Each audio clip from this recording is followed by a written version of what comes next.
Greetings from Mel. Greetings from Sim. It is our pleasure to have you with us for another B.O.O.K podcast moment. B.O.K, our book, also known as Building Our Own Knowledge, is a co-created cloud for interrogating, finding, making, and sharing experiences and knowledge on our own terms. This podcast is brought to you by the labor of love of book working group members Sim Mendes and Melisandre Varan. The music carrying us through is by book working group member and commissioned artist Masiya Saunders. Masiya brought their sonic waves to its final form by reading All About Love, New Visions by Bell Hooks. We thank our loving ancestors for using our beings as vessels. We hope you whine or wave with this DIY podcast as much as we do.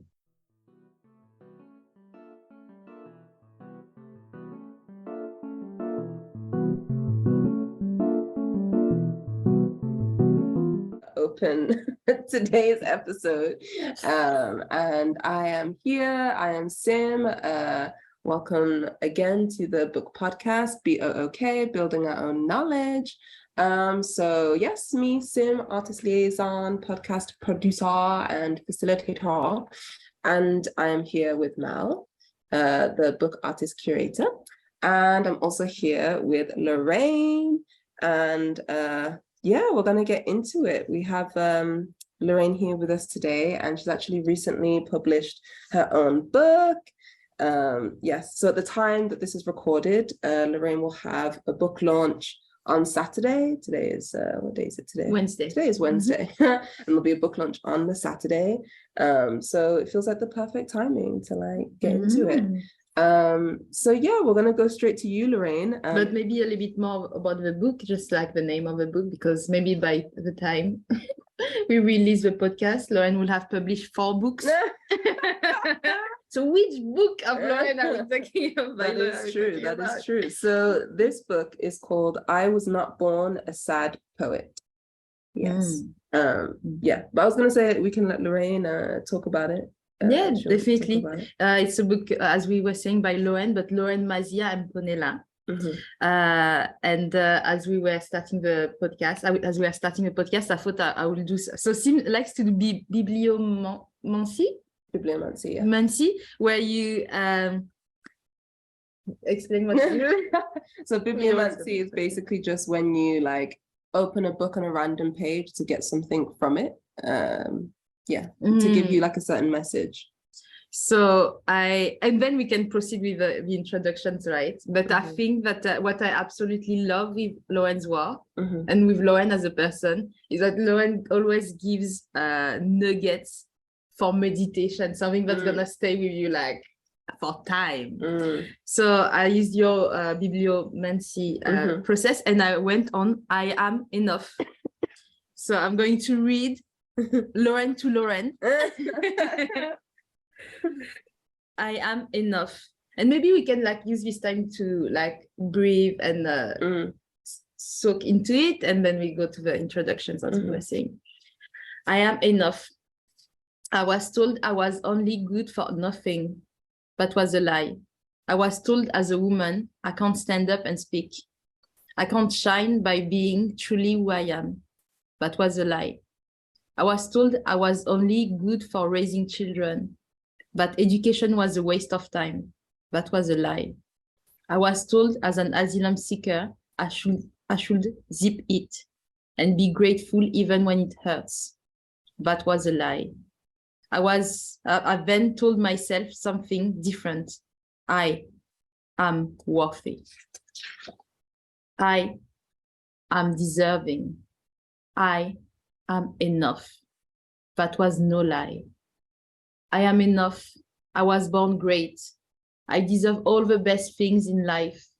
I am as good as anybody, if not better. I will open my mouth as wide as hell, and for as long as I live, this list is not exhaustive. Because I'm not done yet. I listen to myself and not others. The universe is big enough for one like me, making no excuses, just cruising, with oxygen in my lungs, carrying me higher and higher under the wings of love and compassion, from he who created the earth and the moon. If I am not enough, so is the moon and the stars and the sun. And remember the silent trees exchanging carbon dioxide for oxygen, with no drama or questions, just doing their thing, just like me. I am enough. Mm. We did that. Ooh, that was nice to hear you read it back to me. Thank you. Thank you for this offering, Loraine. I feel transformed. Yeah. I really needed that. Yeah, Oh, I needed you. I've missed you. And so I think now is going to be a great time for you to introduce yourselves with your own words, however you want. If you can just include your astrological placements, so your sun, and if you know it, your moon and rising. So yeah, and also what you care about. And if you don't know about the astrological placement, maybe if the sun, or if you don't know the sun neither, you can give us the month and Like if you tell us your birthday. birthday. Yeah. so yeah, thank you very much for having me. Yeah, I was born on 3rd January. I know it's Capricorn, but I don't know nothing beyond that. Yeah, so yeah, my name is Loraine Masiya Mponela, and thanks so much for having me on this podcast. I'm originally from Malawi, but I live here in Coventry now. I've lived in the UK for the past 14 years. Initially, I was in Leeds, and I came to Coventry in 2016. So since 2016, I've been in Coventry. The past 7 years, I've been fighting my asylum case. I'm saying fighting because yes, it becomes a fight when you apply, get refused, or apply again, get refused, apply. So it's kind of like a constant fight. But thankfully, I have my status now since August 2022. Yeah, like 3 months ago. So yeah. And yes, Sim, you mentioned about the book launch. This is my new and the first poetry book to be published by me. I was not born a sad poet, and I'm so excited for the launch, and yeah, just to be in a space where I can share my words with a lot of people. I feel greatly honored. Yeah. So is this the time where I can read an extract, or? You don't want us to introduce ourselves? No, I'm kidding. But also before, there is a follow-up question for you. That is, what do you care about? And then we will introduce ourselves.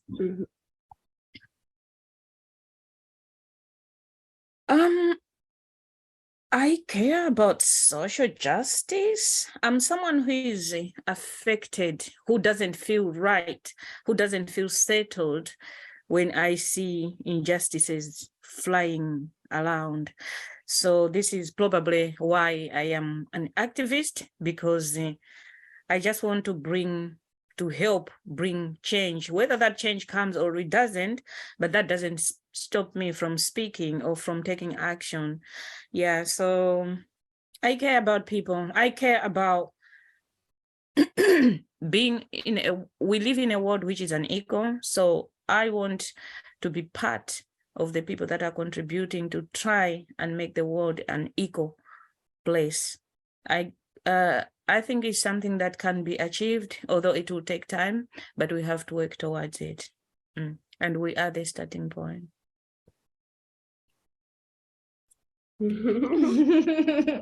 Already from the introduction. Would you like to introduce yourself? Yes, sure. So my name is Sim. I am Books artist liaison, facilitator, and I suppose a podcast producer in this instance. I am the partner of Mel and co-parent to Mel's little one, Ale.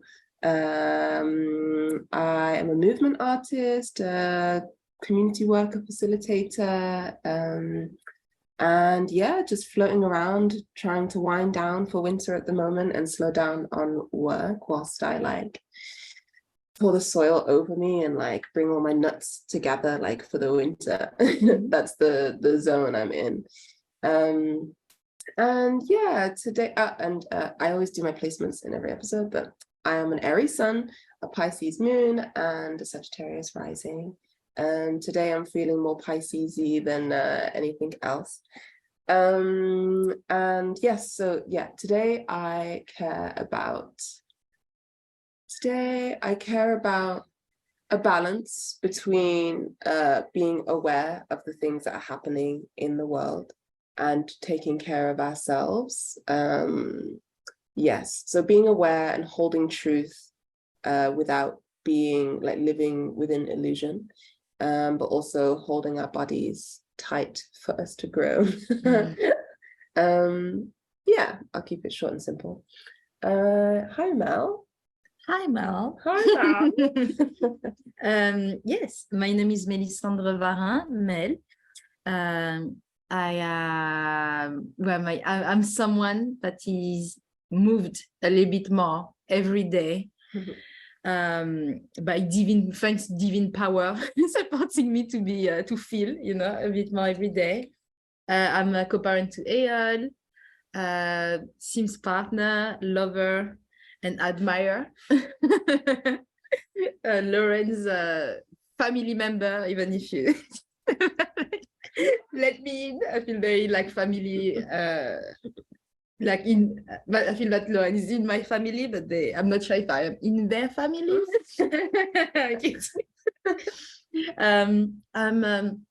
Yeah, I feel like I'm an artist, not an art worker, just an artist, in the sense that I'm someone that today is floating around, but is like murmurating and growing ideas throughout my body. I feel the infusion of those ideas taking over my body. I might also just be someone that is actually like just menstruating, but I feel it in an artistic way today. I'm also someone that is has a beginning of a cold. So in my part about what I care about healing this cold. Very self-centered today, man. Yeah, I feel like I'm really like hypochondriac and very like every time something yeah. Feel like yeah, so I feel like but in general I care about healing mechanisms, healing processes, individual and collective ones. My placements are the favorite part for Loraine. My placement is Pisces Sun, then double Aries. No, What? double What? no, I don't know you at all. Pisces Sun and double Libra. Wow. I said I was having a cold, so I have right to. Anyway, everybody has right to failure. So this is the end of introductions now. Fabulous. And on that note, Loraine, you can officially read your extract for us. Oh, thank you. Thank you for those introductions. I was just, smiling and thank you. Thanks for sharing. So this extract is from the poem called From the Glass Bottle.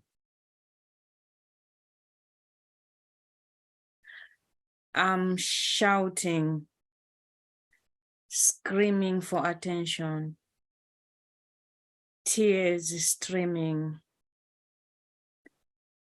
hitting the bottle walls with my fist. But no one hears me. I can't hear anyone. The pain to know that outside this bottle, there is a life, a normal life. Thank you.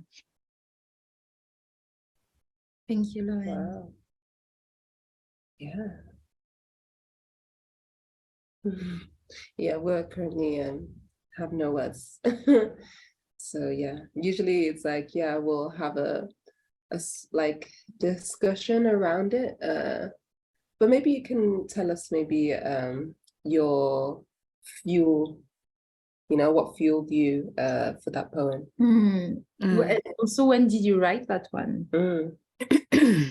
April 2021.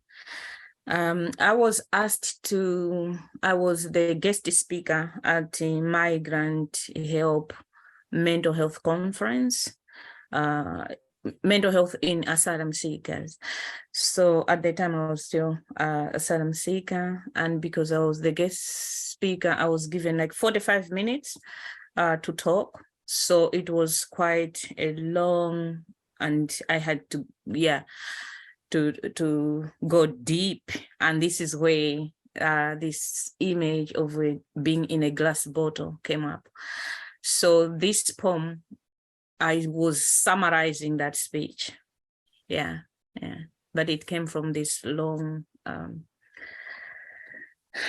speech. And after that, I came up with a poem. Nice. Thank you for sharing. And I also we should say that because we're not going to share the visual, but you were also like performing the poem while reading it. I found like very powerful because there are some things that do not translate into words, but the way you inhabited the in between the words and in between the lines, as if like you were reliving, not like performing, but like reliving it.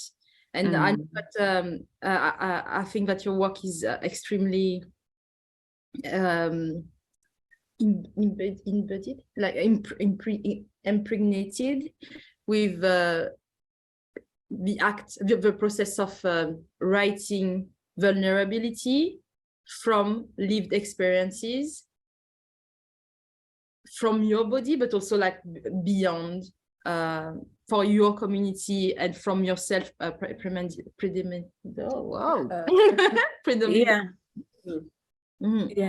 Yeah, that's true.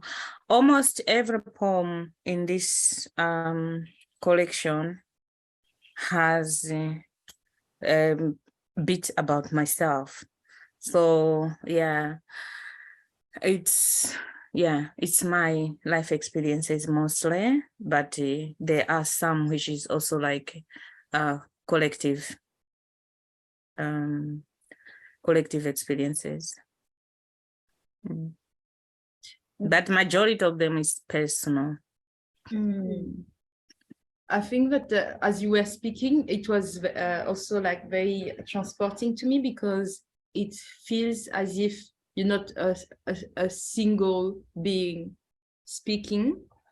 I often, when you like offer your poems to us, it feels as if there was like an army with you. I don't know. I don't remember if you identify as a warrior, like someone like Audre Lorde would identify. But I really like, for me, when I think about Loraine, I think about a warrior, and it transcribes even more so when you're doing public speaking or when you're reading poetry, and I suppose when you're making poetry as well. I am a warrior. There is a poem here, 4 Generation Warriors, and actually, because I talk about my great-grandmother, my grandmother, my mom, and myself. So these are the 4 generation warriors. So I'm I classify myself as a warrior too, because there's just a lot of things that we have to navigate in life, and we have to stand strong and fight back, mainly for survival. Yeah, definitely. And the strength that comes with softness as well. I absolutely love in your work because obviously, as a not only, I don't know if it's obvious, but as an activist, you're a very strong person, like standing your ground for yourself and others. But as you write poetry, your poetry is extremely soft and somehow very context specific to your experiences, but also like even someone like me, I find it very malleable because I see myself in your poem. I can see my pain, fights, joys, through your words. So the act for me of you using softness, and also some of your poems are very harsh, right? But using like a palette of emotions to fight or as weapons is this is the word. I stop speaking. No, I mean, it's completely. Thank you. Yeah, I'm glad that some of the stuff can relate. So like the glass bottle that I have read, I was in a library at Course Hill in Birmingham, Course Hill Library. So there's a poetry group. So we're all sharing. And then someone sent me an email because we exchanged contacts on the day, sent me email to say, I wrote this poem in response to your glass bottle poem. So I was so touched, like, oh my God, because in the poem that they sent, I could also see that they were reflecting their life in it, Yeah. So yeah, I'm glad that some of the stuff can relate with the other people as well. And that gives us reassurance that we are not alone in these fights. So everyone is fighting their own battles. And yeah. Yeah, that's interesting. I was gonna ask, do you mind if I read my extract next? Oh no, is it? Please go ahead. Maybe it's sort of like a follow-up in some way. So this is an extract by Angela Davis, and it's making me think with your writing, and I feel like Mel described it perfectly when you have this essence and imagining you as like a warrior, but also showing this like softness and vulnerability that is very necessary to fight. In my opinion anyway, like to have this your armor is also has to be soft on the inside too, because if it's all hard, we're not really going to get anywhere when it comes to like compassion and empathy. Yeah, exactly. So yeah, this is just an extract. So the book is Freedom is a Constant Struggle. Which essay is this? I think the Truth Telling Project, Violence in America. So, okay, yes. So it says, there is a feminist philosophical dimension of abolitionist theories and practices. The personal is political. There is a deep relationality that links struggles against institutions and struggles to reinvent our personal lives and recraft ourselves. We know, for example, that we replicate the structures of retributive justice, oftentimes in our own emotional responses. Someone attacks us, verbally or otherwise. Our response is what? A counterattack. The retributive impulses of the state are inscribed in our very emotional responses. The political reproduces itself through the personal. This is a feminist insight, a Marxist-inflected feminist insight that perhaps, okay, yeah, that's the end.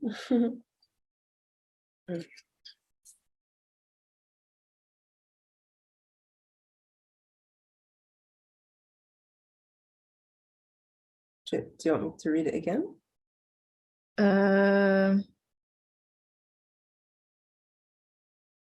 Okay. Yes. because as you stopped in this way, then I lost my train of thought. Okay. Yeah, the last few sentences I forgot to like cut it out and I started reading it. Okay. There is a feminist philosophical dimension of abolitionist theories and practices. The personal is political. There is a deep relationality that links struggles against institutions and struggles to reinvent our personal lives and recraft ourselves. We know, for example, that we replicate the structures of retributive justice, oftentimes in our own emotional responses. Someone attacks us, verbally or otherwise, and our response is what? A counterattack. The retributive impulses of the state are inscribed in our very emotional responses. The political reproduces itself through the personal. Yeah. I guess it just, because in the moment when something is happening, because we are human beings, so yeah, we tend to show different emotions, but sometimes after some time, and then we reflect back and see, was it necessary? Was I supposed to act the way they treated me, or I should have handled it differently? So sometimes it's an after thing. But yeah, I also believe every emotion is the right emotion, because sometimes it's how you feel in the moment that you can feel safer, and then you respond it that way. So whether it's sometimes running away or it's sometimes standing and say, actually, you cannot do that to me. You cannot say that. You cannot. Yeah. It's it's kind of like, yeah, human nature, I guess. Yeah, definitely. I feel like it's interesting because our emotions are definitely communicating with us at the time that the emotion comes out. And I think how we respond to that emotion is sort of the important part. And when we reflect on that emotion and understanding the root of that emotion, and what the reflex was, and yeah, allowing that to come to your like consciousness, so that the next time, maybe maybe it's big, maybe you could be slightly different. But even if not, I think it's always the hindsight. It's always how we understand our emotions and then act accordingly through that, you know. So I think that sort of ties in to yeah, this element of like vulnerability, but knowing that we're fighting a cause. Do you know what I mean? Like through our own ability to understand our emotions and understand how we're responding, that is also a fight for something that's bigger than us, because it's just part of the puzzle, you know. That made me think that as someone that's very new to understanding that I have emotions, I think that often I don't realize that emotions are bigger than the beings that carry them as well. And in relation to that, as you were speaking just now, and also like reading, I was thinking, thinking of toxicity, of being intoxicated, of having toxic behaviors as well on another end of the spectrum, and of being co-opted and embedded and like waved around this around toxicity in general. Not even like toxic systems, but like toxicity as if it was more like something that was atmospheric. And then thinking about these tiny little particles, I was thinking of compassion, how difficult it is to have compassion for others and to grow self-compassion as well, and how necessary it is. And also in relation to accountability, I think there is a lot in relation to accountability. But how, like in the end, I think I can stop at the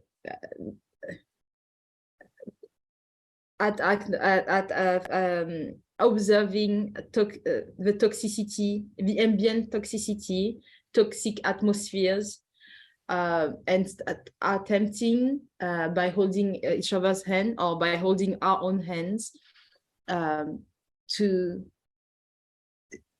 be grounded. I think for me there is like something also above and below that is permeating these thoughts, as if being in the air, and as someone that is like very airy, it's really funny. Being in the air will be bring a bit of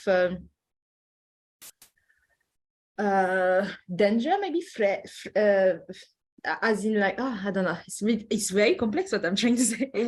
Will bring no, so maybe going back to your idea of balance, finding a balance between what grounds us and what lifts us up, but also what being mindful that what's sometimes what lifts us up, it doesn't necessarily lift us up towards healthy directions. So trying to find a balance collectively, but also individually, doing the work, this incessant work of reaffirming life as a powerful substance, but also like powerful in both images, like with the danger, but also like the transcending beautiful power that life holds. Anyway. Myself sometimes my approach is, if for example I'm faced with a difficult situation, I tell myself always take a deep breath, because I just don't want to kind of like immediately respond to it. But sometimes what we have seen is that can be taken advantage of, and then next time something else again, and then so in the end, because you're always the one who is kind of like, okay, I'm bigger than this, I'm just gonna walk away. But you go back to your room, and that's where you are hit by the reality. And then probably it makes you, emotional and all of this and all of that. But for how long can you contain that, especially if it's coming from the same direction? So there has to be, like you are talking about finding balance, there has to be a day and a time where we'll be like, yeah, maybe we need to sit down and have a conversation. Yeah. I think it's a perfect, I'm not sure, but I'm just going to play it out. A perfect transition with the extract I chose this morning. It's by Jennifer Nash. I think, I think it's perfect for you, Loraine, because the title is Writing Black Beauty. Ooh. So the extract is very small, very short, sorry.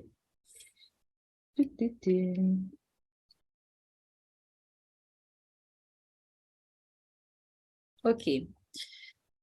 Without giving you the context of things that I didn't quite understand yet, the full context, but I think this passage took me by the throat.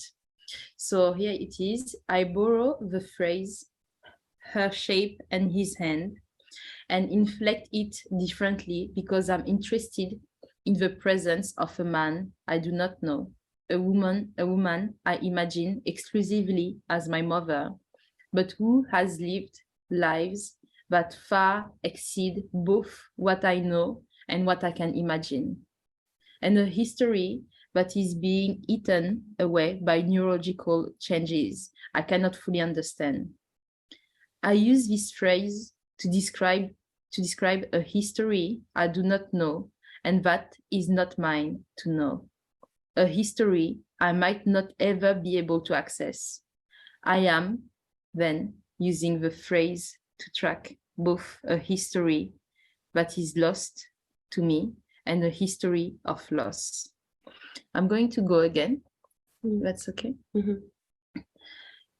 I borrow the phrase, her shape and his hand, and inflect it differently because I am interested in the presence of a man I do not know, a woman I imagine exclusively as my mother, who has lived lives that far exceed both what I know and what I can imagine, and a history that is being eaten away by neurological changes I cannot fully understand.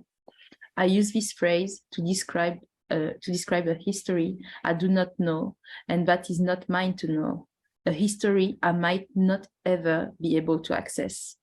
I am then using the phrase to track both a history that is lost to me and a history of loss. Oh, did you actually get shoulder pain? Yeah. Wow, okay. Oh. Mel just read an extract and got pain shooting through the shoulder. Oh, is it because maybe you twisted yourself a little bit? Wow. It's a divine sign, Loraine. Yeah. Yeah, So yeah. I liked that where it talks about I borrow her shape and his hand. And she's talking about her mother. Yeah, I feel like what stood out to me, I guess I have the text in front of me so I can just like refer back to it. But this thing of like knowing that there are parts of history that you may never be able to access. And I think it reminds me of like maybe Black people of the diaspora who don't have connections to their roots and are trying to fight desperately to find, like desperately searching for this meaning to like make them whole in a way. But like there is a history that is lost and there is a history of loss, and there's like a trail of neurological changes that have happened throughout the ancestry that we may never be able to fully comprehend and hold. And it's just like, yeah, maybe like we're not going to have the answers that we're so desperately trying to find. And we need to find, in my opinion, like finding these new ways, sort of linking back to what you said about the previous extract of like breathing life or affirming life, without the need to like desperately hold on to every intrinsic part of history that we actually maybe cannot fully comprehend. Yeah. So interesting. Number one, I wanted to say that the author is talking about this sentence that you like, Loraine. Her shape and his hand is a phrase by Patricia Williams. So the author is referencing another text that is called in which this sentence is. They are before I said I didn't give context, right? But I think it's really good I didn't give context because they are mentioning that their mother, Jennifer Nash, is referring that their mother is ill in some ways, but I don't yet know how ill, what kind of illness it is. So when I read it first, I assumed that it was the neurological changes. I cannot fully understand. I assume that this was referring to her mother, but actually like what you were just saying was like really enlightening to me. I think I resonate a lot with I think there is an accumulative impulse in me sometimes to wanting to know ever more, like always wanting to know more, and if I don't know enough then I can't formulate ideas, or I can formulate ideas, but I feel like my ideas are not valid enough, or like they stand up in the air again, bringing up the air. So this quest of like always looking for knowledge, and also I'm someone that is very curious. I want to know everything, like about everything intimate about someone. So when engaging in this passage about microhistory and referencing to someone that is somehow can be viewed as someone intimate, a mother figure, Jennifer's mother, but Jennifer doesn't know everything about their mother, right? But they're asking whether they, like, this is not their story, like whether they should like know about it or not, and this is not their history, and still very interested in it. So I think there is something I'm feeling very close to in the process, but we also with like this commitment to accept the not knowing, and to accept that this is not mine, and I'm going to go about it in my ways, but this is not that. Yeah, recognizing there is not like a single reality. This is not mine, and the fact that then at the end it's I am. Then using the phrase to track both a history that is lost to me. It's a history that is lost, and a history of loss. For me, it took me by by surprise, as I'm still suffering, not suffering, but like a bit in pain, because I feel very close to that. I feel without being too vulnerable, like I feel my life has been marked by history of loss, and also me, and beyond my singular body, this life is marked by a history that is lost in a way. But I feel that I'm growing more and more hopes in the fact that there's been like particles, bits of the history that has been lost, because it, for me, gives me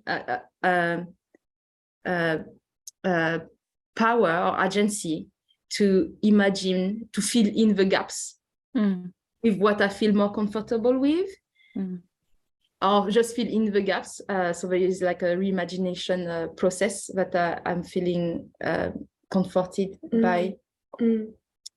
Yes. Wow. So yeah, I think history is so important. At the same time, we also see that there's a lot that we don't know, and probably because of some deliberate, actions by others, and everything is hidden from us, and probably we are told wrong history, or we are told things that are not true while the truth is somewhere else. I was watching another YouTube video where there's an American activist who was talking about, why do we have things like names like Victoria in Africa? Is Victoria an African name?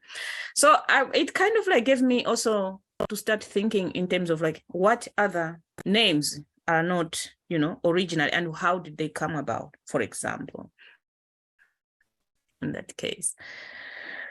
Yeah, so there is definitely like your talk story, but also loss in terms of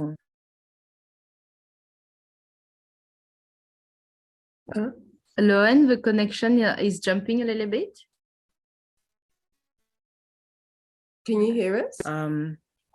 The neurological change. Yeah. Okay. Can you hear me? No. Hey, out. Huh? Yeah, pause it. Yeah.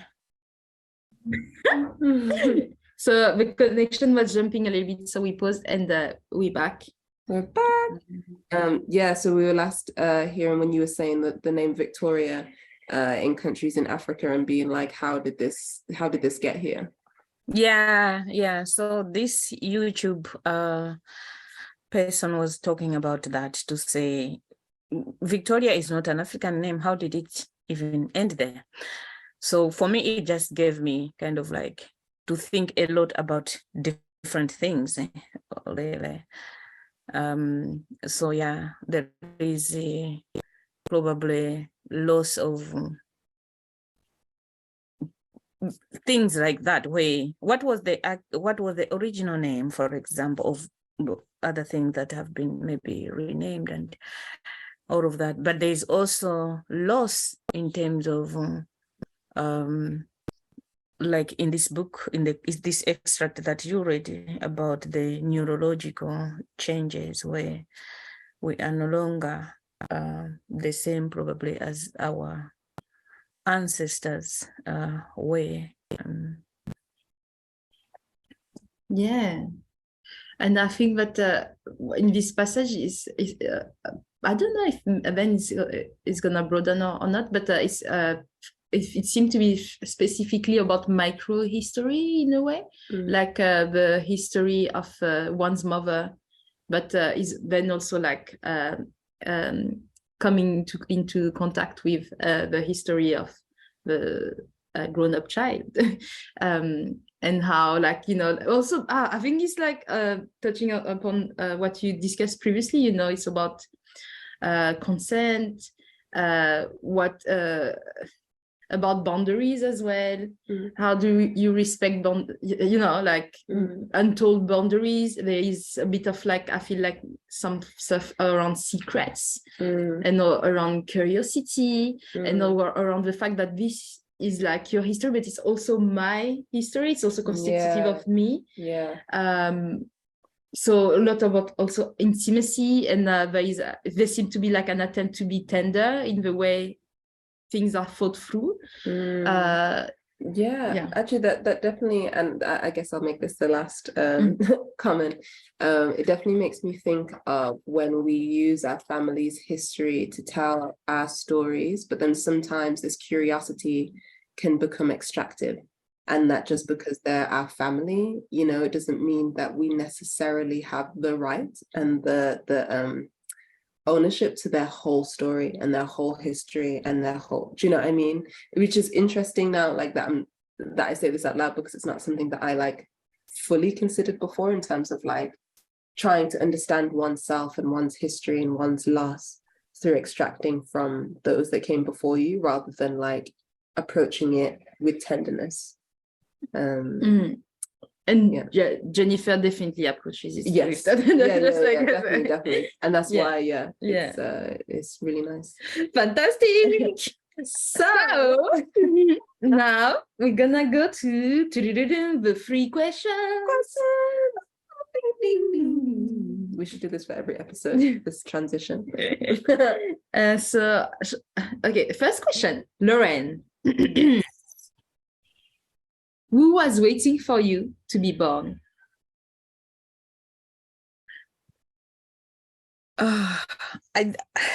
This one, I've been thinking about it. Yeah.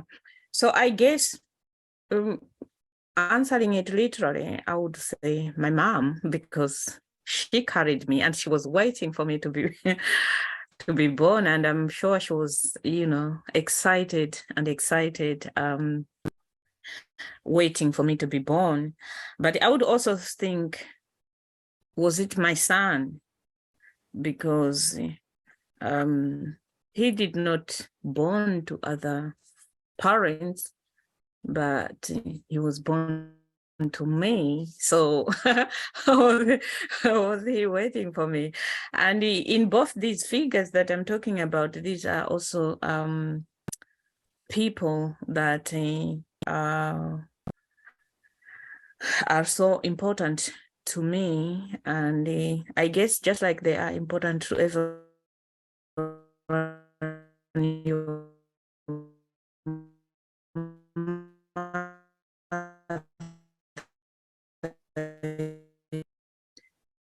Continue. Okay. After pausing for internet instability. Yeah, so I guess I would say my mom was waiting for me, because obviously she carried me, and so she was waiting for me to be born. And also because when my mom was pregnant with me, it's also the time that I lost my father, and so definitely I might have been the thing that she was holding on to, that I'm carrying a baby, and so it was it must have been something very significant for her. I know every pregnancy is significant, but adding to the trauma that she was going through at the time. But I would also talk about my son, like if he could have been born somewhere else, but with different parents. But he was waiting for me to be my son, which to me is just wonderful.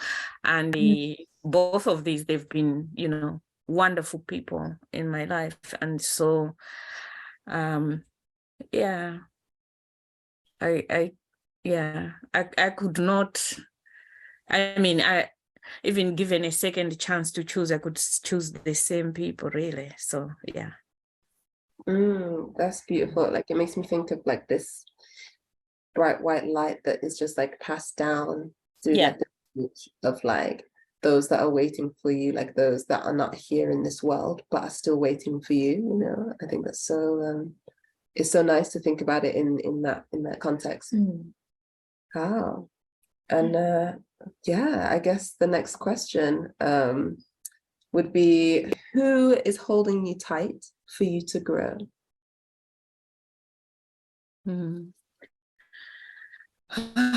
This I would speak in two ways, or in terms of like how I understand it, because for example, when I was going through the asylum system and everything else, to me,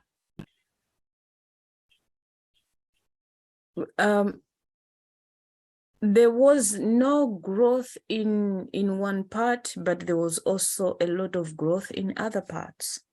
So much as there was a lot of suffering, but it was also a time for me to grow and expand my, for example, compassion, my way of how I could make myself more resilient and stuff like that. So not that I love the word resilience, because I know when you are using resilience, you are at a very bad place all the time, because this is why you require resilience for you to survive. But what if that is your only tool that you have? So for me, that was also kind of like, it gave me that growth in terms of, much as the systems were holding me tightly down, but it was also for me to fight and come out of it. But that required for me to grow in terms of my resilience, my resistance skills, and that. But I also have loved ones in my life who are always there for me, who are always like cheerleaders. My son always says, "I'm your first cheerleader." I'm like, of course you should be. So yeah, these are people who are always lifting me up when I'm saying I don't have money, or I'm tired, or they are there to support me and say, why don't you sleep? What? Because to me, sometimes that's the reminder I need. Like, oh yeah, indeed. Oh yeah, when did I last have a proper sleep? Let me listen to this. And yeah, so for me, that is also very, very crucial, because that's how I kind of like survive. I also appreciate people like psychotherapists, like in this case, I'm talking about Colin, who, for example, when I'm overwhelmed and I'm like, even now I'm having a book launch, but I'm thinking probably it's also a nice time to have a psychotherapist to talk things through, so that in the day I know how to manage everything and myself and enjoy the event. So yeah, different people are playing their different parts, much as there are also some forces that are try and hold us down, try and hold us, yeah. But we find means and ways through the support of individuals as well as the community. And for me, I can't even talk about my community enough, because, for example, when we were going through the pandemic, it was like the whole community, Coventry community, I mean, was behind me, was with me, you know, say, what do we need? Oh, we need this, we need this.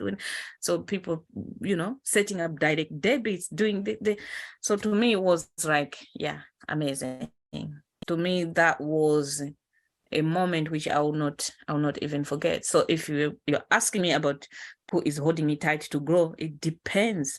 At a community level, it's my community. At the individual level, it's my family. My son is on my right side all the time, asking me, how are you doing today? To me, that's so important, because I'm like, I have someone who cares, who every day is asking me how I am and what is bothering me. To me, yeah, that's wonderful. Thanks. Yeah, I don't know. I'm holding on to what you were saying about resilience as a survival mechanism, rather than something that is sort of like a not that it's not a positive thing, but knowing and acknowledging that it's like, this is actually what I need to survive right now. But also, yeah, so beautiful to think about like community care and and about the family and the people that are holding you. Yeah. Beautiful. And as you were talking about, your book launch and the preparatory work you're doing with Karen and having Karen on site, I think it's a beautiful way to go to the last question. That is, how do we build loving environments in the arts too? Yeah, I think one thing for me, one important thing is listening. If we listen to others, we listen to each other, that's the only way we can understand ourselves in all the spaces where we are in. Because most of the times, sometimes you find out how or what people will say, and you will think, did they really understand? Did they really listen to what I said, or they didn't?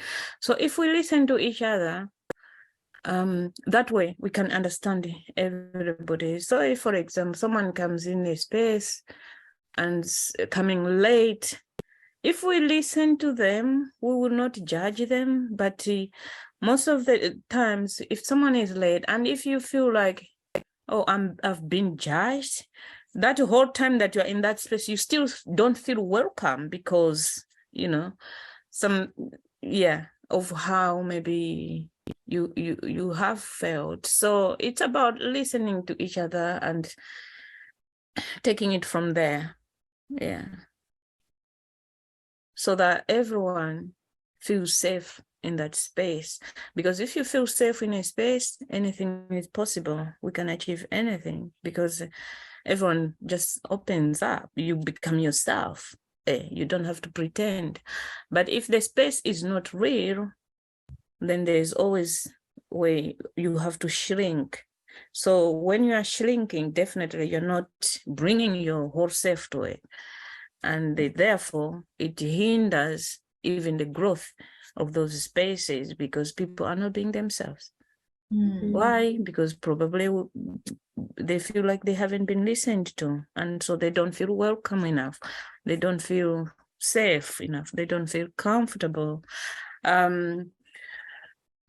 Sometimes it's also just, we may not support people based on individual problems, but just acknowledging that I hear you. I'm part of a local group, Coventry Asylum and Refugee Action Group. Sometimes what I find most satisfying is when I hear someone saying, if I say something and someone says, oh, that happened to me too. Not that I'm happy that they're also going through the same shit that I'm going through, but for me, I'm feeling like I'm not alone. Yeah, there are also other people in the same situation as me. And so having people who are open and also acknowledging what I'm going through, to me is something that makes me more comfortable and more, I rely on people like that because I know they understand me much as I also understand them. And I know that we're having honest conversations and we are genuinely supporting each other. Yeah.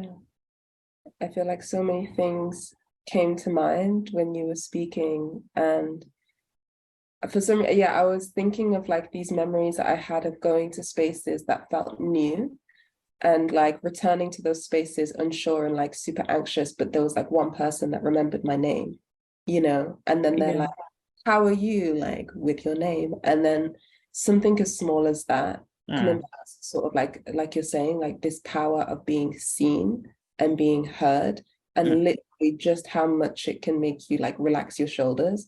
It has such a strong impact. to just, yeah, actively listen to people. And even if it's just you remember one aspect of what it was and you bring it up next time to make them know, like, I see you and I hear you, and like, I'm going to try and make this space as open and safe as possible for you to like open up, you know? Yeah, I was thinking of the work of my understanding of the work of Bell Hooks, maybe. And Bell Hooks worked quite a bit on love, how it is to love, what it is, and what can be the powerful transformative power. What can be the transformative power of love? And I was thinking in relation to something you said very early on, actually, Loraine, about I think it was pre-recording kind of chat, when you said all of those things are going on, but I'm like hoping to be present today and for the book launch as well.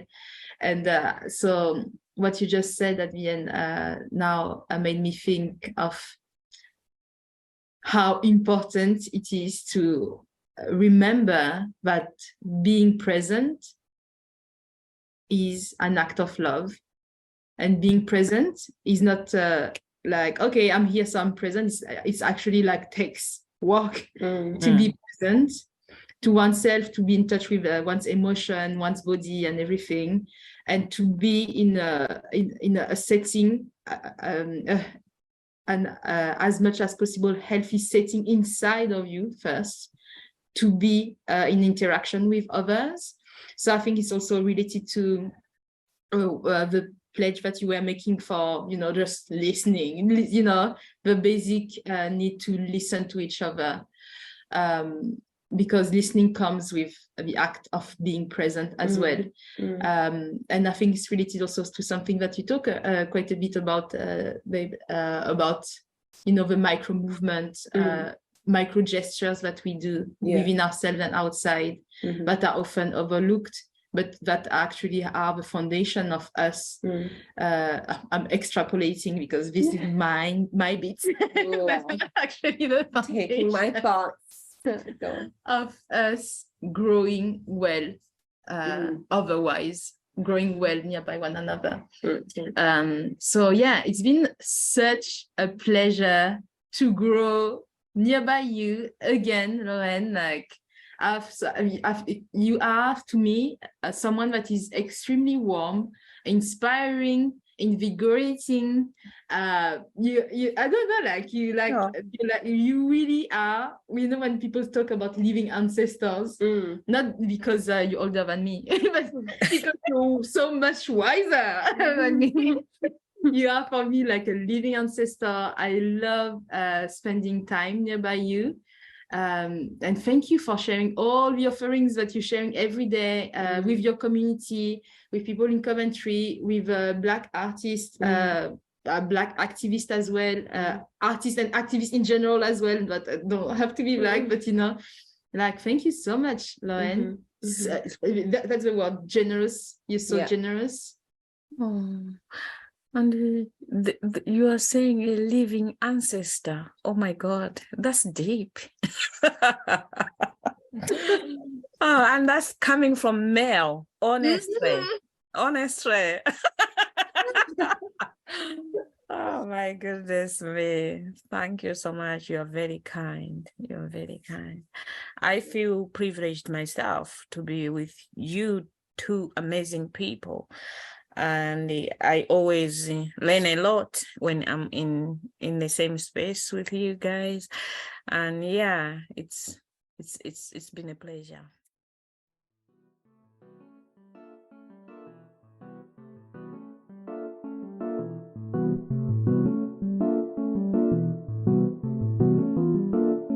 You held a piece of me. Where's the rest? One eye always open. Where's the rest? I don't flex on the beat, I just effervesce. Spitting fire like it's flame, got it at the chest. I'm an advocate for letting people take a breath, but am I truly about it if I don't include myself? I burn my body as an offering to oxygen. I'm lost to chemistry, keep me awake and then where's the rest? Anyway, I've been AWOL, back in the show, man. I move like snail, froze like snow, but I'm hyped like yeah, yo. And I'm my auntie. Shout out AO, man. That's so bad, man. One lit KO, I begging I try. Well, holiday, oh, mate, I needed a holiday. Yo, shit, I deeply felt like Braille. Whoa.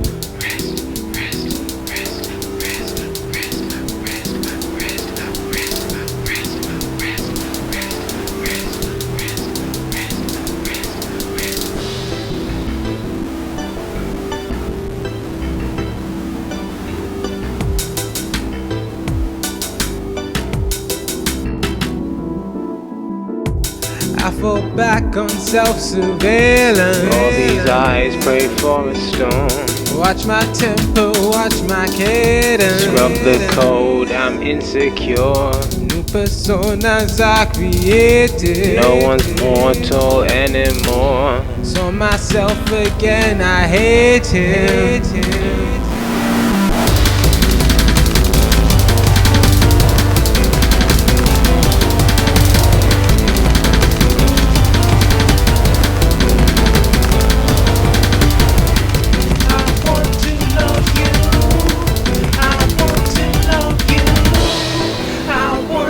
Love you.